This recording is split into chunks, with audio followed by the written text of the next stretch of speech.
Every American is feeling the bite of inflation. Groceries cost more. Gas costs more. Everything seems to cost more. This past week, the Federal Reserve raised interest rates in an effort to tame the highest inflation in 40 years. The cost of rent is really through the roof.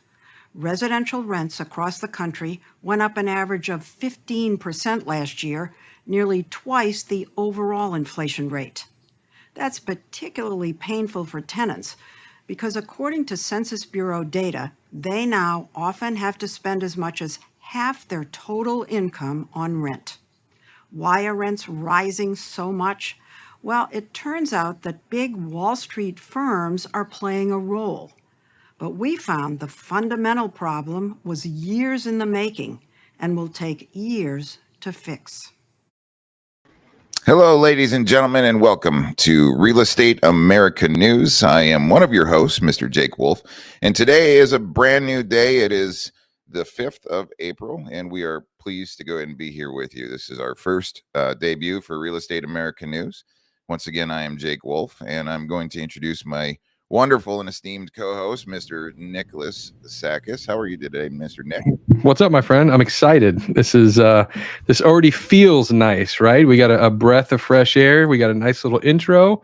I wore a nice red polo for you. Got all spiffy, but I'm excited about the show. Yeah, you look fantastic, Mr. Nick. So Thanks. Today we've got a huge show, ladies and gentlemen. Real Estate America News. We are going to do our darndest to go ahead and bring you straight news in the real estate industry. What is going on in the world? What are we seeing?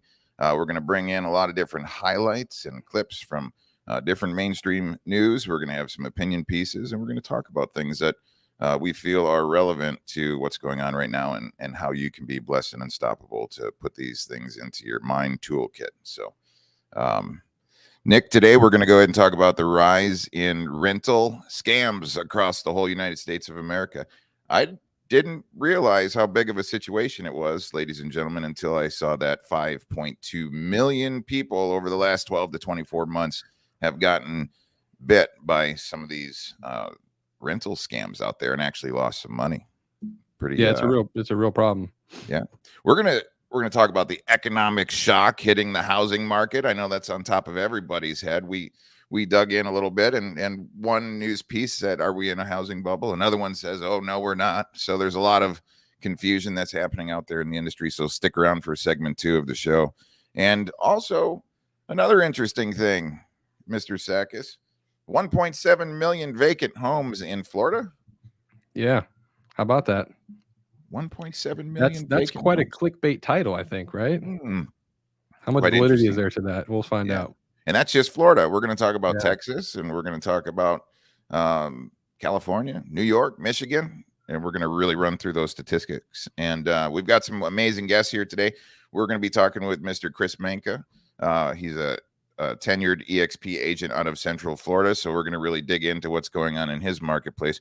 And we also have Mr. Tim Parnell, who is an EXP agent out of the Fort Worth area. So pretty excited about all of that. And the big takeaway for today's show, so you're going to have to stick around to the end, this thing called the MetaVerse. Nick, it's the MetaVerse. Oh, I got a lot to talk about with that, for sure. All right, but before we go ahead and really get into segment number 1, we wanted to give a special shout out to REUNation.com. Mr. Greg McDaniel and the team at Real Estate Uncensored have done a phenomenal job, and we are truly blessed for them allowing us to go ahead and broadcast on the REUNation. So if you guys have not yet had the opportunity to go to REUNation.com and go ahead and take a look at what is happening over there in the REUNation world, I highly suggest that you do. And just a little takeaway here, ladies and gentlemen, in order to go ahead and get Real Estate America News show notes and all of our articles that we're speaking about, you can come over here to REUNation, go to the Real Estate America News page, and enter your contact information. That way you guys can go ahead and get any of your show updates, show announcements, any post-show reviews and articles. And if you need to get in touch with us for any reason, that's the best way to do it. So go to REUNation.com.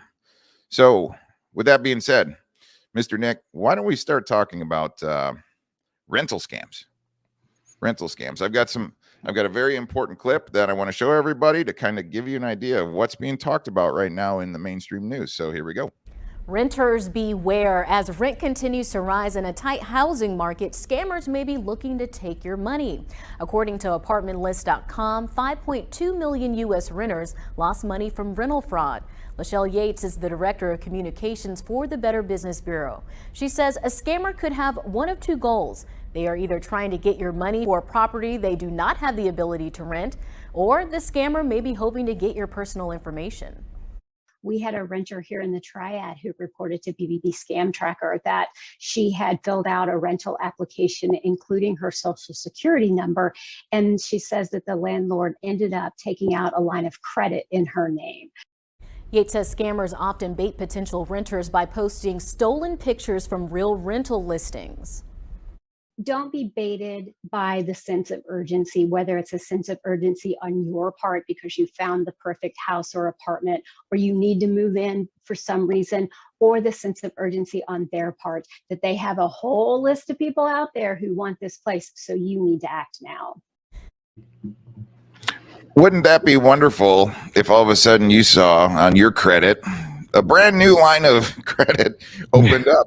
And if you're transitioning from, maybe you sold your home and are needing to temporarily rent because you might be building a brand new piece of property that you have to close on in 12 months or 18 months or for whatever reason. So, Nick, we see a lot of transitional homeowners these days, right? And people have to identify a temporary living situation during this transition. So we're seeing these rental scams that are popping up right now. And the statistic is 5.2 million over the last 12 to 24 months have gotten taken. So yeah, bring this home here. What is going on in the rental side of the world? And what would be some good tips that people can share with each other or their prospective consumers on things to do wisely and then things to shine away from? Yeah, it's a real problem, and especially the pressured market that we're in right now creates a lot of vulnerability, right? So when you're under pressure, you tend to not make the best decisions, and there's a lot of folks out there right now, like Jake said, in transitional housing under immense amount of pressure. And transitional, not just if you're a homeowner, but there's people waking up, especially in Florida, that have had 12, 24, 48-month leases, and all of a sudden their landlord says, hey, last month and this month your rent's going up $1,000. And so there's a lot of people right now that are just under a lot of pressure to move. So when you are searching all over frantically online, on Craigslist, on Facebook Marketplace, on Zillow, and you find a deal, oftentimes, like right now, we're just looking past kind of common sense or the obvious. When people say things like, well, probably the most common is don't contact the renters that are currently in there, right? So if you are in a situation where you find a house, look on multiple portals, number one. So if you see something on Zillow, go to apartments.com, see if you can find that piece of property on multiple portals, number one. Number two, if you're contacting the person and they're trying to give you a story as to why you shouldn't contact the current landlord or current renters, why you shouldn't go visit the property because of whatever, there's usually some kind of song and dance. The people are getting divorced. It's a weird situation. Just have contact with me and get me the money. I have the keys. I'll mail them to you. All those things, just be on high alert, right? So make sure you are going to visit the property.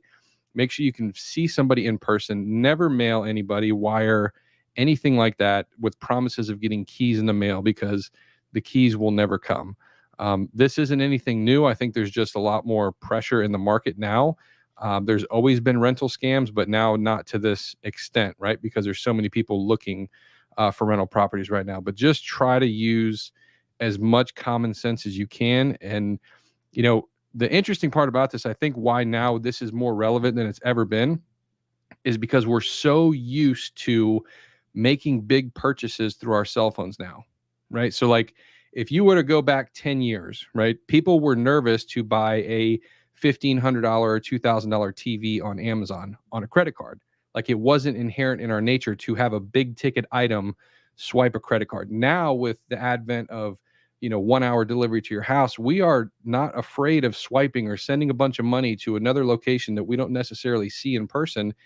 And that's why these scams are becoming more relevant, because we're not afraid to wire somebody $3,000, where 15, 20 years ago, you would have never done that ever. Right. So, so the police, actually, I have this report from Georgetown, Kentucky, and the police are saying there that these scams are not just something tenants should look out for, but landlords as well.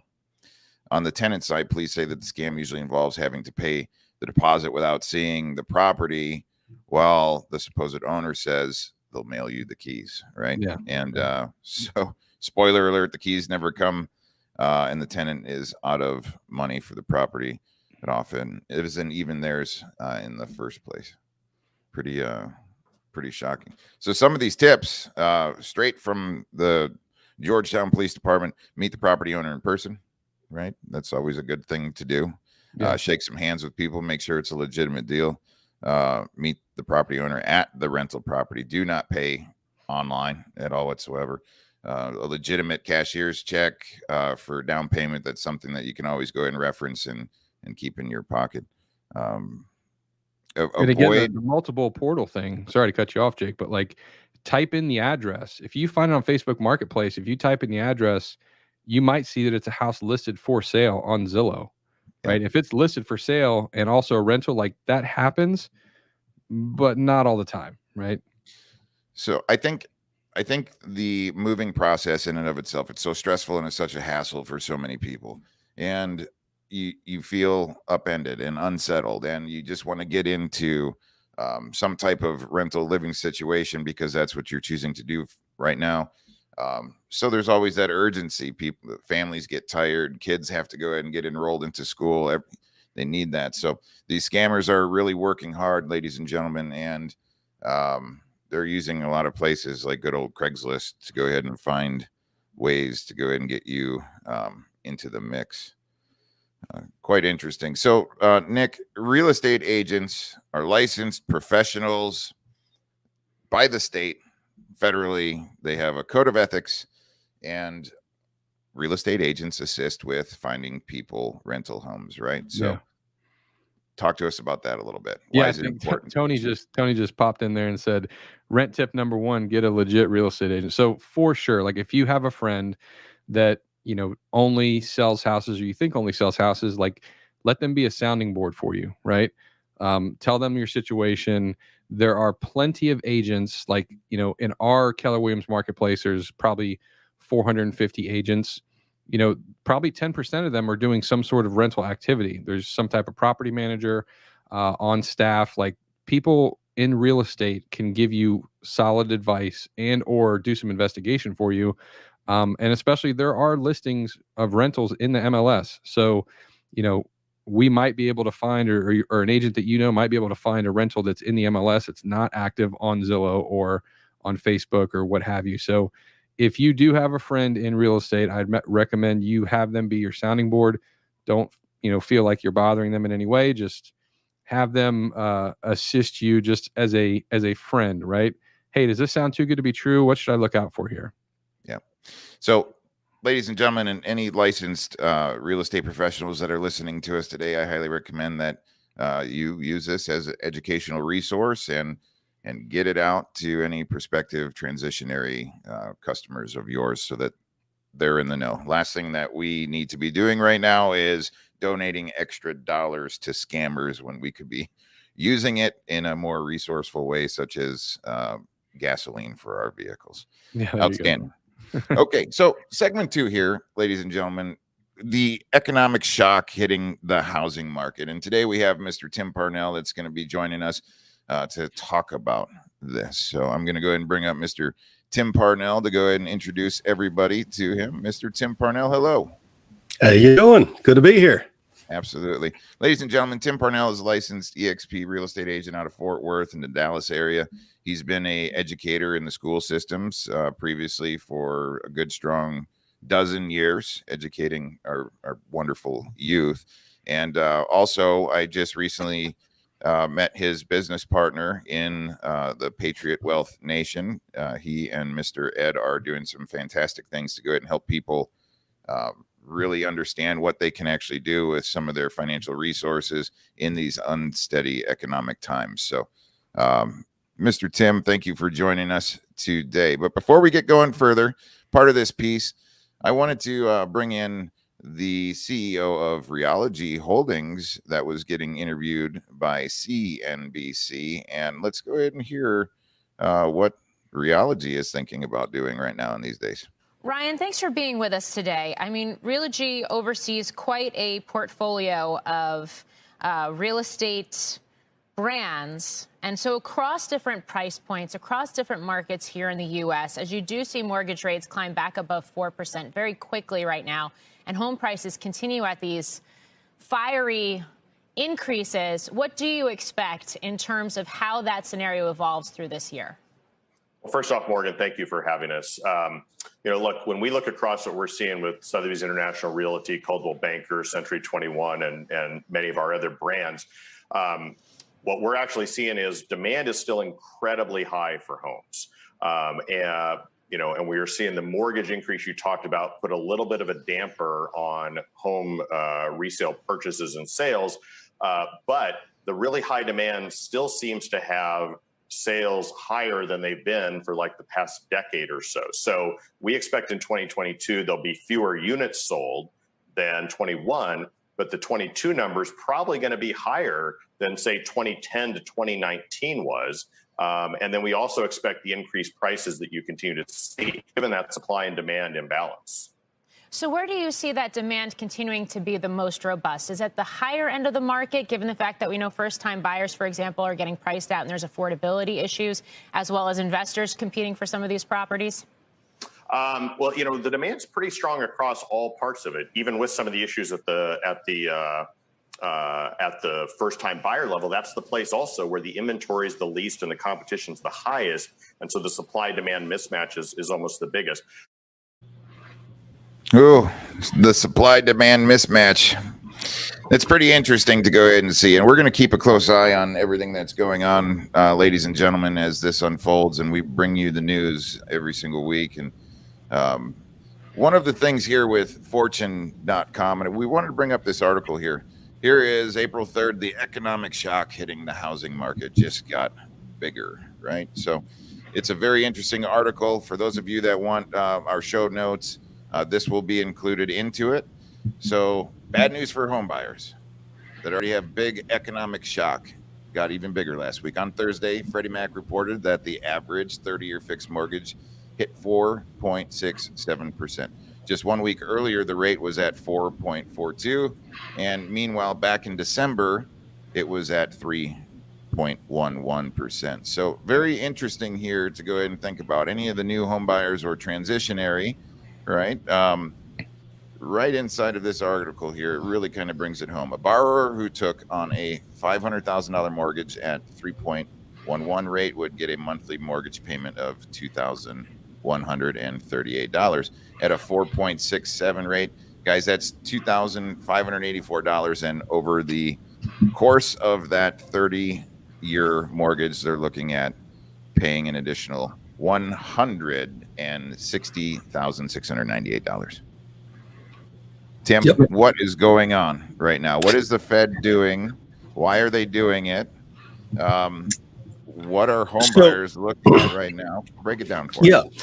So interesting fact, banks, lending institutions were raising rates before the Fed actually did in anticipation of the Fed doing it, meaning they knew what was coming before the Fed actually took action to raise interest rates. So you've got this anticipatory, action on these lending institutions.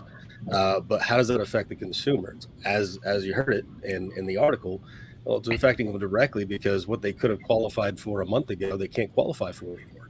And when you get your qualified lending based on your income and outflow, well, the other factor to this whole mess is the fact that inflation is skyrocketing. I mean, the government tells us it's 7% or something like that, but yet we're 200-300% at the gas pump, 50% or more at the grocery store. It's just everything's going up everywhere. So that's depleting the monthly outflow or cutting into it. And so now we have less left over as consumers to go out and get that house we want. So yes, you've got the supply and demand aspect of, are there more buyers than there are homes? I mean, I'm in Texas. I'm in North Texas. I mean, we are a destination hotspot for the country. Okay. So yes, we do have, I mean, I'm not worried about the sellers finding buyers, even with what's going on. I'm not, but I am worried about the buyers not being able to qualify where they once could, especially for the first time home buyers. Nick, what are First your time, thoughts here? yeah, first time home buyers is a real problem right now. If you were to think, I think the average person walking on the street, when you think of first time home buyer, you think of a $200,000 house, right? That used to be a decent house. You talk about like Tim and in Texas and me in Tampa, Florida. What's interesting in this article, they just listed randomly a $500,000 mortgage. And the reason that kind of struck a chord with me is because a $500,000 mortgage technically is a luxury home in most markets, right? So the idea that they're putting that figure in people's minds, if you were to think of a luxury house being at 500, then a first-time homebuyer house would have to be 200 to 250, like I was saying. If you try to find a $250,000 house in Tampa and or Pinellas County, Hillsborough County, surrounding areas, it's basically a teardown, right? So the idea that a first-time homebuyer even has a shot right now for anything less than 300 to 350 is it's a terrible situation. So like that first-time homebuyer is getting hit. And what's really interesting in our market is everything has moved up so dramatically. Like I've been in this since 2005, right? My mom's been in this business since 1991 or 92, something like that. Like I grew up in the game. I've seen all these different cycles come about. And even in the most frenzied 2007, 2008, when, adjustable rate mortgages were out there, when there was bidding wars on properties, I don't ever remember, and we were at Sotheby's International Realty too, which is primary luxury. I don't ever remember seeing bidding wars to this extent in the $600,000, $700,000, $800,000 range. I literally just went out and showed a buyer this past weekend a $700,000 house that 2 years ago would have been a $500,000 house and probably a $450,000 with negotiation, and we couldn't even get in the door. Like literally, it's a circus. There's 10 people waiting. The lockbox, the front door is just open because people are just walking in and out. At $700,000 is just, it's mind blowing. So my really heart goes out to anybody who is looking at a $300,000 house, sub $300,000 house in most busy markets. You're just getting absolutely crushed trying to find that. And right now, because of COVID and the mass exodus with us in Tampa and Texas, like these relocation destinations, it's really the average worker, the person who's looking for that first time home buyer that's just getting priced out, and they're getting priced out in their rental as well. So this article goes on to say that the housing market has gone into a savagely unhealthy stage. Would you agree? Yeah. Everyone should embrace higher rates to cool off this madness and hope inventory rises. So Tim, what is the Fed doing, and what is the thought process behind the Fed's increase in rates for everybody? Well, that's listening? the Fed has a problem. That is, we've got what once was called transitory inflation, which I think they knew well that wasn't. And now we have basically it's here to stay. So how do you cool off inflation? You raise rates, right? And so, but what does that do to the economy? And so you've got this ebb and flow, this back and forth of them trying to raise rates to keep up with inflation, but it's not. And so there's speculation out there. That's purely what it is, speculation, that they'll raise it to a certain degree, realize it's going to backfire and pull it way back down. We'll see. But Tony made a comment, and I completely agree. I was actually thinking the same thing, and that is, right now, I mean, if you're in the prospective home buying market, you're better off getting in while you can, because when rates start going through the roof, renter prices are going to go up, just the rental alone. And so if you can lock in a mortgage, even if you're buying at what looks like an inflated rate or a higher interest rate, that mortgage is better off for you locked in than trying to be a renter in that same market, because you're going to be subject to a variable, which is why I'm all about, you need to get rid of as much variable debts and payments as you can as these things continue to take off. It's just a way to protect yourself. So what they're expecting us to do is pay a higher price for our mortgage and our rents when it's already difficult to afford food, and gasoline increases right now. This looks like a little bit of a perfect storm brewing here. Yeah, Mr. we've never President. seen You're anything like absolutely this. I mean, at the end of the day, when in the 80s, when interest rates were 18, 20%, so people were like, oh, you look back in time and, our parents paid 18% interest. Yeah, but they bought their house for $80,000, right? There's never been a time where you're buying a $500,000 house and creeping into a space where in 5 years, could that be a double-digit interest rate and still be a $500,000 house? Like, where's that going to go? When's it going to stop? Tim, this morning on the Patriot Wealth Nation, I was watching one of your events, and one of the talking points was affordability for gas. Right, most people are now looking at, oh my gosh, it's a hindrance for me to go ahead and actually drive to work for people, and then families that have young children can't afford health care, or I'm sorry, child care, and are actually pulling back from the marketplace. There's a lot of things here that are quite interesting. Well, have you seen, Jake? There's a couple articles that have been going around virality wise on social media of workers. Like there was one guy at Subway that had his kid, and like he was at work and he had his kid in a carrier because he couldn't. There was no place for his kid to go. He was literally doing his 8-hour shift, making people sandwiches with his kids in front of him. Like, interesting. That's what it's coming to, Well, right? Yeah, we've got some interesting times ahead of us. I mean, yeah, you bring up a good point. I mean, yeah, we did talk about gas prices this morning, and they're going to continue to rise. I just don't see where this ends in the near future. So what does that mean? If once upon a time you were buying in the suburbs and commuting to work, does that not factor in now whether you can buy in those suburbs and commute if that's what your job is? And so the closer you buy to the hub, typically the more the prices go up. So, it really is. I mean, just the ripple effect from this alone is far greater than just interest rates on the rise. I mean, we are affecting mass swaths of American lifestyle, livelihoods, everything. And so, yeah, I mean, this is much, much bigger than just interest rates. We have to ask that question, where are those interest rates going? Why are they going up? And as I always point out, like if the government's telling us 7% in interest or inflation percentage wise, then how does that account for the 300% at the pump or higher? How does that account for 50% or more at the grocery store and eating out? And, how does that affect the fixed income budget? So what is that doing? People are just racking up credit card debt left and right to keep up. And so, yeah, they're torpedoing their own ability, not the person. I mean, they're just trying to keep on survive.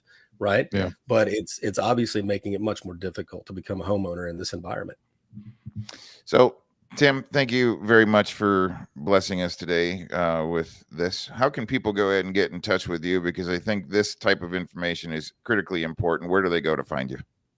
Yeah, if you go into Facebook groups, we are Patriot Wealth Nation. And that's where we're doing some education, just trying to get people ahead of the storm and give them some life jackets and equip them for what's coming. So you guys just opened up Patriot Wealth Nation, right? So it's a new group, yeah. And like just this last week. Literally, right? Yeah. So, I mean, we're kicking this thing off with a fire and passion just because we see what's coming. We want to equip people all the way around, get them educated. I mean, we practice what we preach, and we just wanted to reach as many people as possible to get them equipped. I mean, I'll tell you right now, one of the things that we talk about is, if you can't go ask your boss for a 15% raise or 50% raise to keep up with inflation, the only thing left to do is increase your income. So those are things we talk about as well. And so, yeah, we just try to cover it all. Yeah. Thank you, Tim. Ladies and gentlemen, go to Patriot Wealth Nation group on Facebook. You will be blessed to be hanging out with those folks. And so, Nick, moving on to the next segment, the economic shock in our housing market. We've been hearing about inventory being the driver because of this, right? There was a housing market collapse in 2008, 2009, and I went ahead and it started to recover, but it looked like construction didn't recover for the demand of the millennials, and things just started to get awkward, right? So we've been hearing for the last year or so, we just don't have the supply to meet the demand, and therefore all of this craziness is happening, right? So 1.7 million homes are sitting vacant in the state of Florida. So says one of these wonderful articles. Wesh News here in Central Florida was reporting this, according to Lending Tree. So we have Mr. Chris Manka. He's an EXP agent out of Central Florida to go ahead and join us here today, and a tremendous knowledge source of what's going on in the marketplace. He's been very heavy dealing with transitionary folks coming from different states and finding homes and dealing with new construction. So, Mr. Chris Manka, how are you doing today? Blessed and unstoppable, as Mr. Wolf says all the time. So just blessed to be here. Thank you for having me. Good. I'm going to pull up this article here real quick, ladies and gentlemen, so we can go ahead and review some of these notes. And once again, if you're listening to us, make sure you go to REUNation.com, go to the Real Estate America News page, and enter your contact information, because we'll be submitting all of these show notes out to everybody for a post review. So let's go ahead and jump in to this article right now.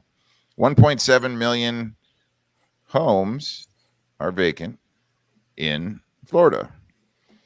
So the article says there are more empty homes in Florida than anywhere else, according to a new Lending Tree study of home vacancies across the United States. Overall, the study found more than 16 million houses sit empty across the whole United States of America. Gentlemen, this is curious to me, because we're talking about an inventory situation driving our economic pressures. So it says 1.6 or so million homes in Florida, 1.2 in California, 1.2 in Texas. What's going on here? What's going on, guys? Well, I was laughing with Nick on the pre-show, because like he had even segued it in on your intro. You look at that article title and it's clickbait once you start digging into the actual facts, because once you look at the Lending Tree data and what was the main data source for that, it's vacation homes. Well, Nick can tell you he's in one of the hottest vacation home spots in the country. And they included that into the data. So, I've got outside investors that are purchasing from out of state, and then you have these empty vacation rentals that are included into that. And so that's having a driving force with the vacant home data that they're putting in there. So, I mean, when you look at the inventory that I have locally, and I know Nick is the same, it doesn't match the data that's necessarily in that article, in my opinion. I mean, locally in my local area. Well, so there's some supporting evidence that has actually came out. There's a lot of institutional buyers that are just consuming property at a mass scale right now, because they know there's a lot of transitory homeowners and starting to get into rental situations. Nick, what are your thoughts here? Well, I don't want to go too far down the rabbit hole of conspiracy theory, but when we have something like what's going on right now with the division of wealth, right? Uber successful people are getting even more uber successful, and the average person, the average worker, is getting slammed with inflation, higher gas prices, higher grocery store bills, all that stuff. And that, as that gap becomes bigger, there's opportunities for bigger companies to come in. And I don't want to say brainwash, but if you look at how we operate right now as a community, as a society, we are getting very used to a rental income, a rental society. So when you think about ride sharing, 5 or 10 years ago, you would take a taxi. It wasn't really cool. Then Uber came out, and now it's like a cool thing to do, right? You don't necessarily need a personal transportation. You hop on Uber, you are renting that car for that specific day, that specific time. Cell phones. When cell phones got to be $1,000, they realized, hey, we can't buy a cell phone every 2 years for $1,000, because this is as much as a computer. So what happened? It got baked into your monthly fee. Again, now we're just renting the electronics that we're using. When it comes to real estate, if we still go on this path and we talk about average home buyers not being able to afford, they're going to be forced to rent.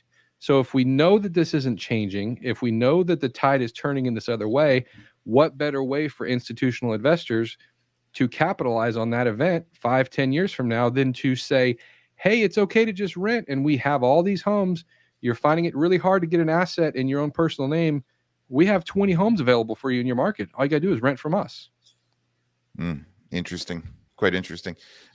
You know, I was reviewing an article. We'll have to go ahead and bring it in on the next show, but there was a Redfin agent out of Jacksonville, and she's receiving institutional offers within the first 30 minutes of these homes hitting the marketplace at $50,000 overpriced just to go ahead and consume inventory.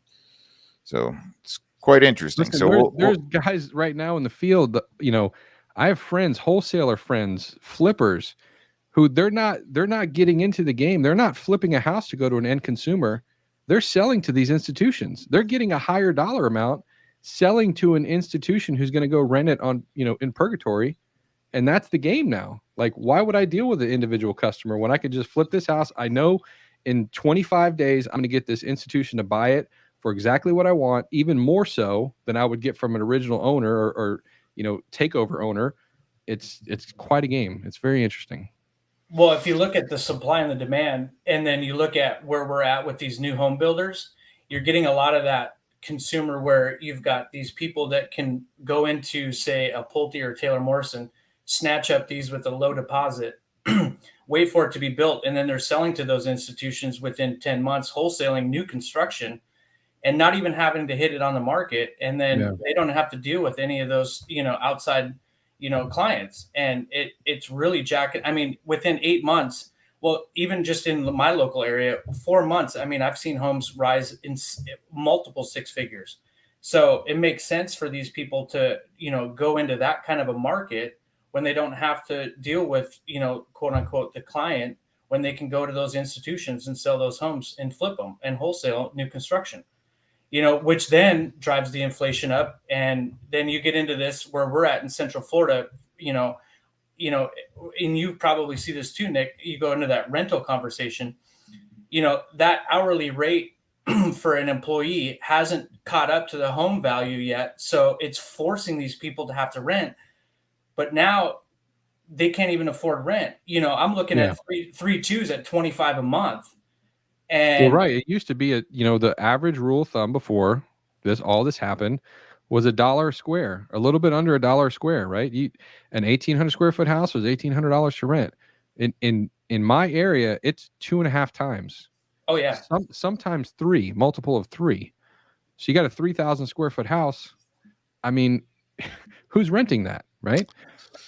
So this kind of brings us into our next segment, and I think it's a perfect layover here. What in the world is going on in your neck of the woods? And you guys started to go ahead and talk about this. We're going to bring Mr. Tim Parnell back in here because I'm interested to find out what Texas feels like and looks like in comparison to Tampa and Orlando. So, Mr. Parnell, what is going on in Texas?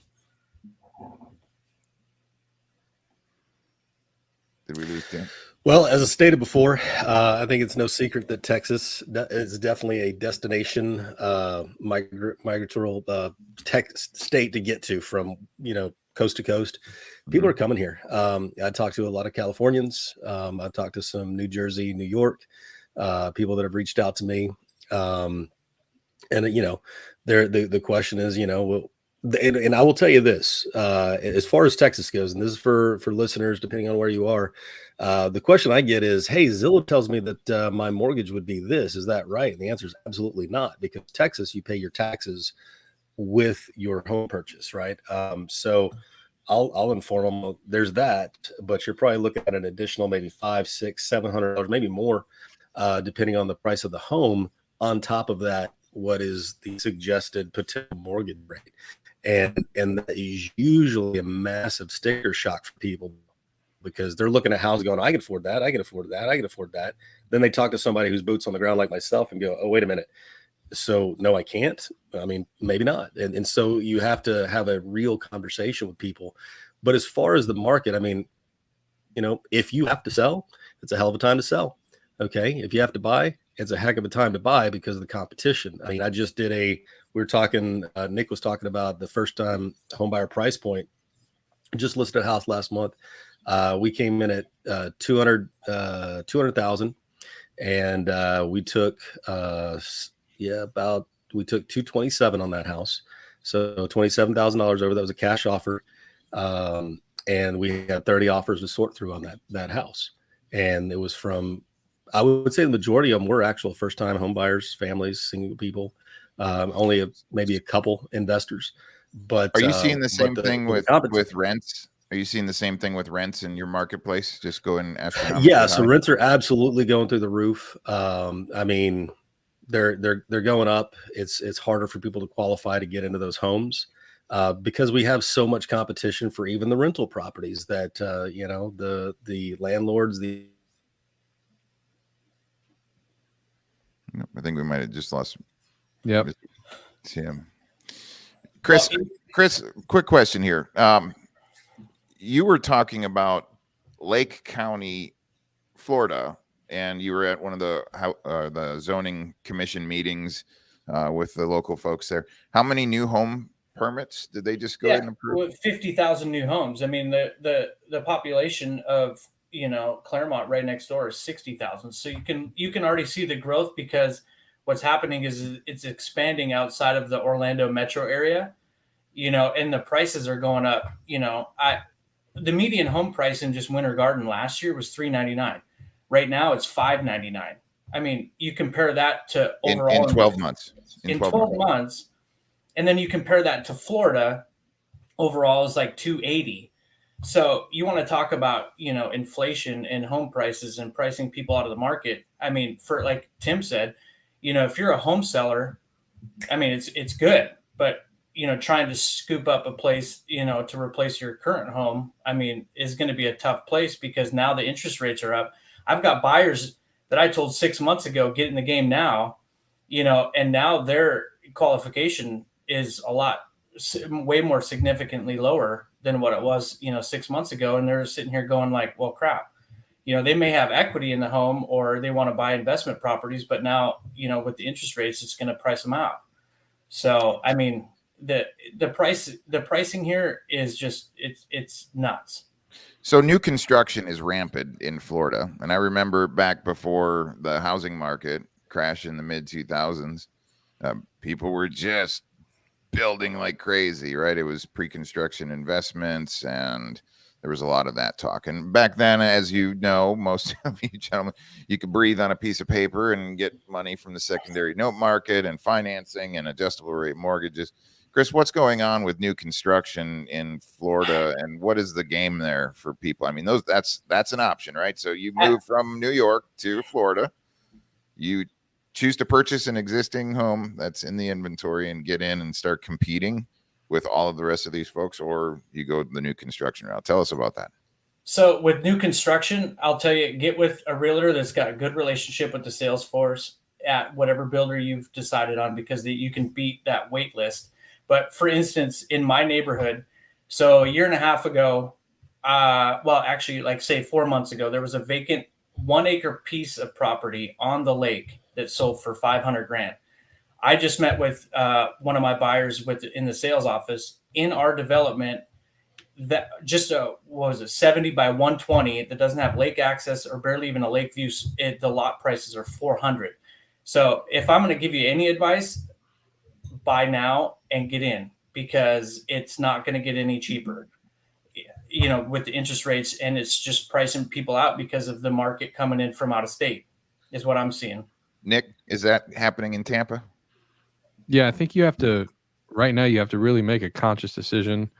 If you're just moving someplace to move there, and you think you're only going to be there for 3 years or 5 years or 7 years, which is pretty much like an average move, then your desperation isn't quite as high, right? Because you do have a chance to lose on that overall investment, right? If you're trying to buy something now in 5 years, if you're buying something long-term and you really think this is your long-term home and you just have a bad taste in your mouth because prices are so high, who cares?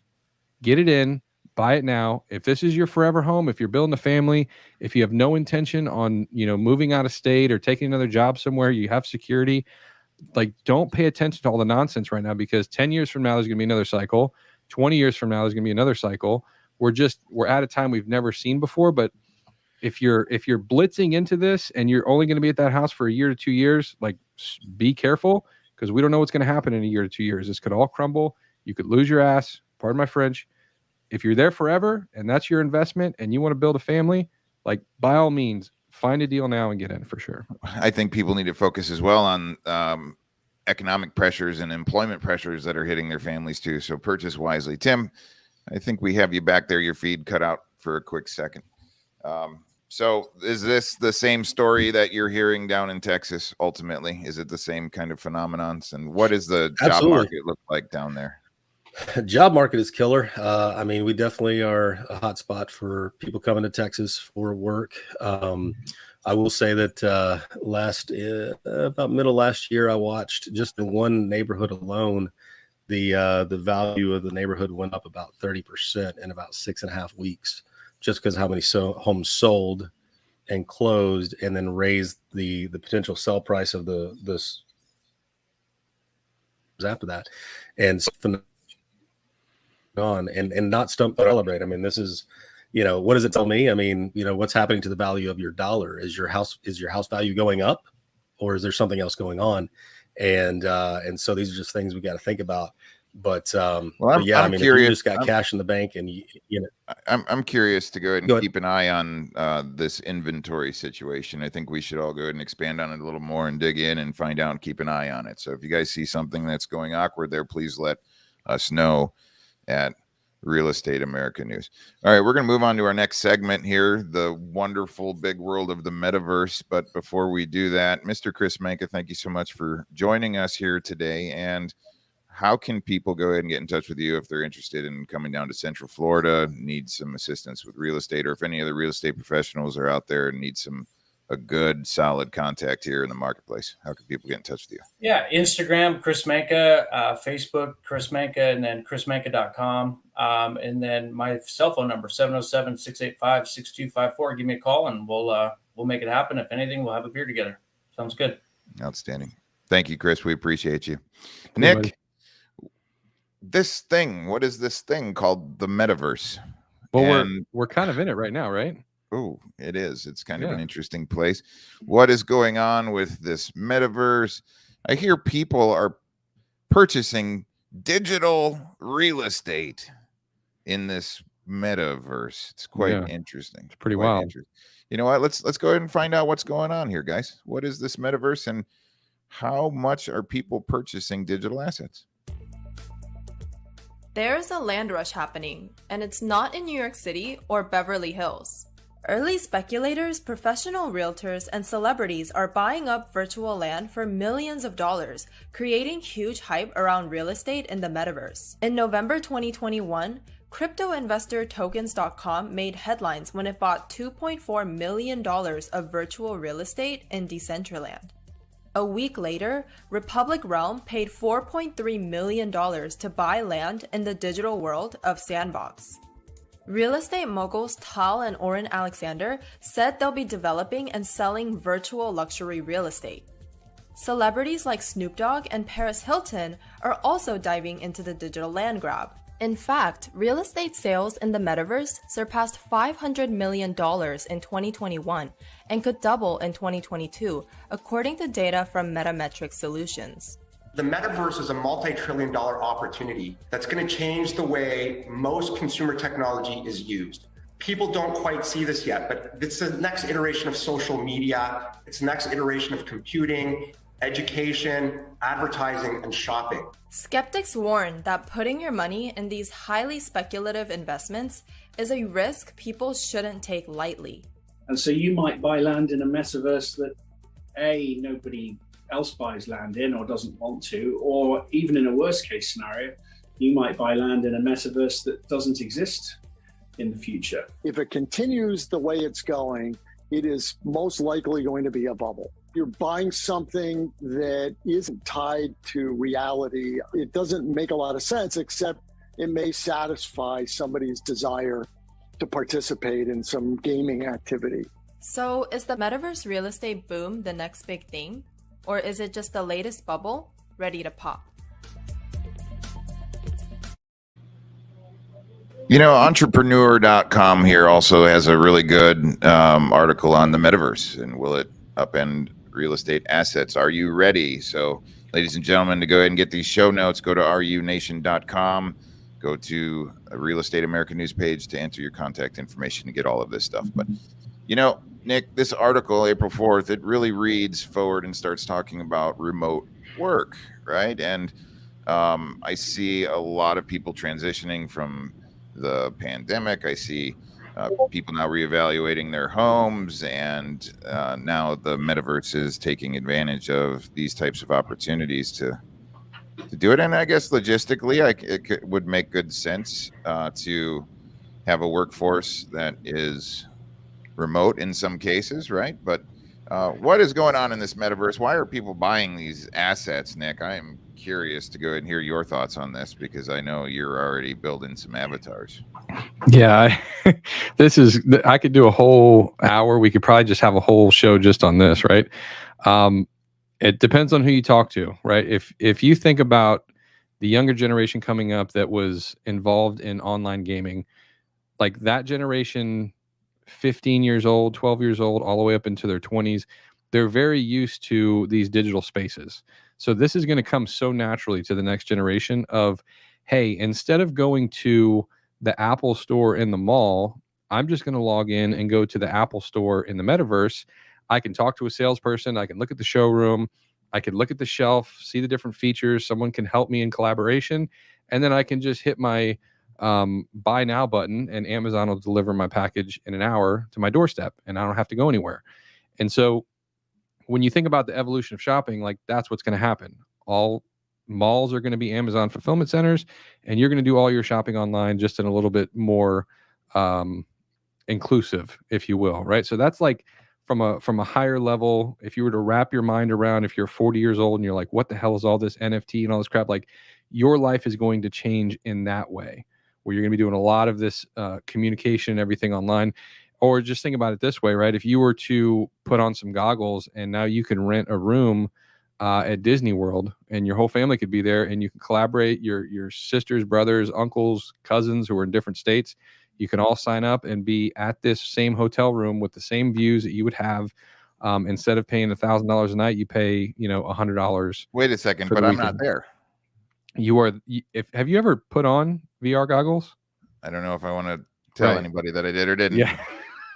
So it's just what's coming, right? It's right now, it's kind of, it seems silly to put on goggles, but like it's going to change. Like, if you think about the VR goggles right now, that'll be like the VCR in the 1980s. Well, we look at a VCR now, right? It's like, I can't believe we wore these big clunky, goggles to get in the metaverse. But part of what that article was talking about is, yes, there is a gold rush. Yes, there is going to be a bubble of sorts, because there are a lot of different metaverses, Decentraland and Sandbox, and like you can get really involved, and different companies, different celebrities are all individually buying in different spots based on what they think. So yes, you could invest a ton of money in Decentraland and buy a bunch of real estate, build your own shop there. I mean, hell, right now, like you could literally go to a Wendy's, right? I think it's in Sandbox. You can go to a Wendy's and buy a sandwich, like get it delivered to your house. But in the metaverse, right? So if there's commerce there in the metaverse, right, things will start to go ahead and evolve. 100%. If there's utility there in the metaverse, things will start to evolve. In that report that we just viewed part of through CNBC, it further goes on to talk about how people are starting to purchase advertisement space inside of a lot of these different locations. And so because there must be utility, there must be eyes on the advertisement. Yeah, people are there. Yeah, it's quite interesting. So what you're telling me, Nick, is that you can take your family on vacation to Disneyland virtually? Yeah, Disney's getting into it, no doubt, right? It's just like, so most of our listeners are probably real estate agents. They're familiar with a virtual tour, right? Or well, that to me has a lot of logistic utility. Right. I know buyers, agents, a lot. If you're traveling all over town, viewing 10 to 12 homes, that takes time. It's a full day. It's servicing one person. Or you could stack up all of these different tours and give people that personal experience. Tell us more about that. It's going to be a status symbol, just like it's a status symbol now, or what in the past, when you have a meeting with somebody and you invite them into your 40-story executive building with all glass windows and a beautiful conference room with 85-inch TVs and you want to impress somebody, you would invite them and show them your facility, show them your people, show them all the things that you have in your office. Like, oh, this guy's a legit business. He's got a really nice office, right? Or the same thing like a house. You invite him to your home. You have a really nice home. You must be doing pretty well. It's going to be the same thing in the metaverse. There's going to be this status symbol of what is your land, what is your office look like? Where can you collaborate with people in a space where, you know, hey, instead of doing like an online course in Discord or a Facebook group, it's the evolution of that. So bring a congregation together, but hey, like Nick's congregation is way cooler than Jake's because Nick rented out the Staples Center for an hour, right? So we can go sit in center court in the Staples Center and have our meeting. Like, how cool is that? So it's going to be very interesting to see. Again, be cautiously optimistic. Don't just go run into buying tokens based on, you know, hype of an article.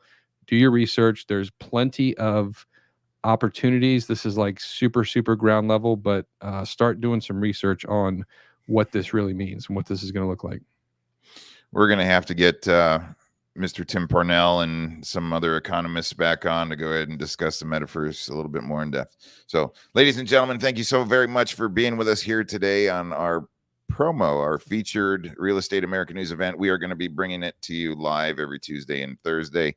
Once again, a huge shout out to the REUNation. Go to REUNation.com. Highly urge everybody to come on over, click on Real Estate America News, and enter all of your contact information. We're going to send out valuable updates, reviews, and tips and show notes and things like that, and keep you all completely informed on what's going on out there. So, Mr. Nick, thank you so very much for participating here today. I appreciate it. Ladies and gentlemen, this has been Real Estate America News, and we are the Real Estate America News across the nation. And we are going to be back here on Thursday at high noon. So every Tuesday and Thursday at high noon. Have a blessed and unstoppable rest of your day. And until next time.